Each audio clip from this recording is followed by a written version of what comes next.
السلام عليكم ورحمة الله إخواني وأخواتي، أهلا وسهلا بكم ومرحبا بكم في قناتي وقناتكم مرآة البحر الأندلسية. كنقول لكم رمضان كريم وكل عام وأنتم بألف خير. من غدا إن شاء الله رمضان، الله يدخلوا علينا وعليكم بالصحة والسلامة وراحة البال، والله يقدرنا عليه يا ربي. بغيت نشارك معكم واحد الفرحة ديال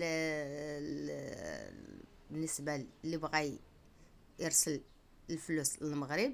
يعني اليوم 22 في مارس 2023 الصرف طالع في المونيغرام، يعني اورو كتصرف ب 11 اورو، عفوا ب 11 درهم.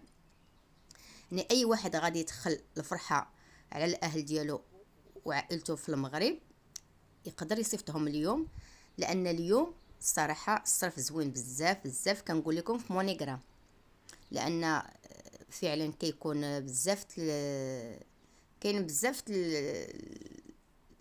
سميتو الشركات اللي كنصيفطوا فيهم، وكل نهار فين كيطلع في الصرف. الصراحه انا البلاصه فين كيطلع الصرف هي اللي كنصيفط فيها الفلوس، مثلا الريا ولا ونيوم ولا مونيغرام. واليوم مونيغرام طلع فيها الصرف مزيان. قلت لي ما نشارك معكم هذه المساله، يعني اللي غادي يفرح العائله ديالو في هذا رمضان هذا في هذا العواشر،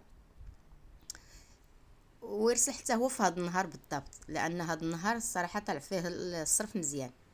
يلا خليت لكم لهنا وراحة البال، والسلام عليكم ورحمه الله تعالى وبركاته.